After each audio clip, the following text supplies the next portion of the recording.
లో క్రికెట్ స్టార్లు కానీ, పొలిటికల్ స్టార్లు కానీ, సినిమా స్టార్లు కానీ వాళ్ళకు పెద్ద ఎత్తున మాస్ ఫాలోయింగ్ ఉంటుంది.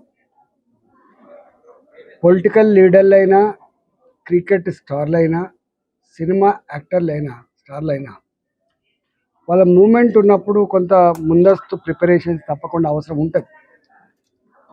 అందులో ఒక సినిమా విడుదలవుతున్నప్పుడు తప్పకుండా వేల మంది అక్కడ జమయ్యేటువంటి ఆస్కారం ఉంటుంది. కాబట్టి థియేటర్ యాజమాన్యం మరి చెప్తున్నది మేము ఇన్ఫర్మేషన్ ఇచ్చినామని, మరి అక్కడ స్థానిక పోలీసులేమో మేము పర్మిషన్ ఇవ్వలేదని.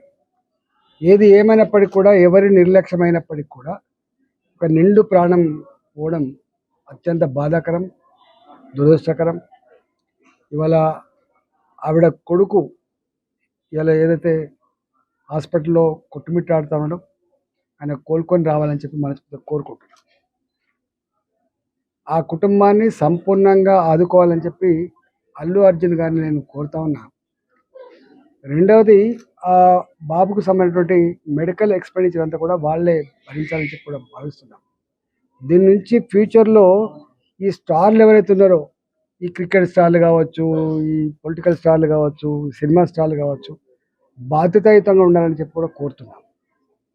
కానీ దీన్ని ఆసరా చేసుకొని ఇవాళ ప్రభుత్వం పెద్దలు, మరి ముఖ్యంగా ఈ రాష్ట్ర ముఖ్యమంత్రి గారు, సరే ఏం సంభాషణ జరిగిందో, వాళ్ళకి ఏం అహంకారం ఉందో నాకు సంబంధం లేదు, కానీ జనరల్గా విల్ఫుల్లీ, ఇంటెన్షనల్లీ ఒక మనిషి చనిపోవాలనో, లేకపోతే ఒక మనిషికి ఇట్లా జరగాలని చెప్పి ఎవరు కోరుకోరు. వాస్తవం ఇవాళ ఇట్లాంటి జరగకుండా నియంత్రణ చర్యలు చేపట్టాలి, కానీ వాళ్ళని పిలిపించి పోలీసులు కూర్చోబెట్టి ఎంక్వైరీల పేరిట, లేకపోతే వాంగ్మూలాల పేరిట తీసుకోవడం అనేది డెఫినెట్గా వాళ్ళకు పోలీసులకు మధ్య జరిగినటువంటి వాగ్వాదం అనేది మాకు తెలియదు. థియేటర్లో సీఐ గారి పట్ల ఏమేమనేది మాకు తెలియదు, కానీ ఇక్కడ వాళ్ళ అహంకారం ఉంటూ ఉండని. కానీ ఇట్లాంటి ప్రాక్టీస్ ఇవాళ ఈయన మీద అవుతుంది, రేపు ఇంకోరి మీద అవుతుంది, రేపు ఇంకోరి మీద అవుతుంది.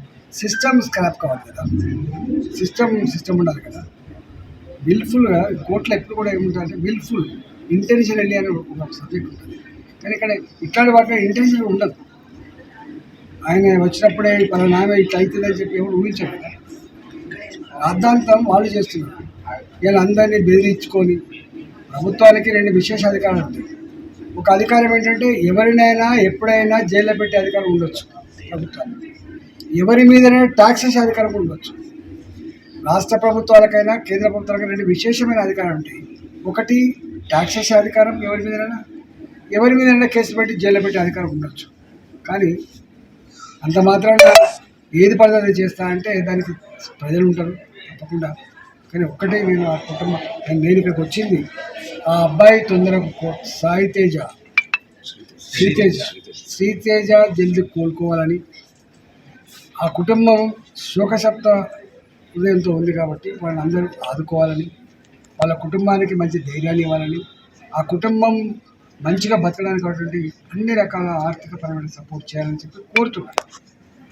ఇది ఖచ్చితంగా జరగాల్సింది. ఎక్కడ బాయిలు వెళ్ళిపోయి చనిపోయి, పేలి చనిపోయినప్పుడు కావచ్చు, లేకపోతే రకరకాల పద్ధతులు కావచ్చు, చనిపోయినప్పుడు ఒక సమాజం వాళ్ళ పట్ల సానుభూతి ఉంటుంది. కానీ ఇక్కడ వీళ్ళు దీని పెద్ద రాద్ధాంతం చేసేది భారతీయ జనతా పార్టీ కాదు, రాద్ధాంతం చేసేది కాంగ్రెస్ పార్టీ. దీని మీద గంటల తరబడి అసెంబ్లీలో ఉపన్యాసాలు ఇచ్చి మొత్తం ఆ వర్గాన్నే, ఆ ఇండస్ట్రీనే మొత్తం బోర్లు నిలబెట్టే ప్రయత్నం మంచిది కాదు. ఆయన అనుకుంటుండు. ఇవాళ కొద్దిమంది సోషల్ మీడియాలో ట్రెండ్ చేసేవాళ్ళు హర్షిస్తుండొచ్చు, కానీ అది మంచిది కాదు. దీన్ని రాజకీయ పరంగా కాకుండా, ఇట్లాంటి చిల్లర విషయాలు కాకుండా బాధ్యతగా వివరించాలని చెప్పి ప్రభుత్వాన్ని సూచించేస్తారు.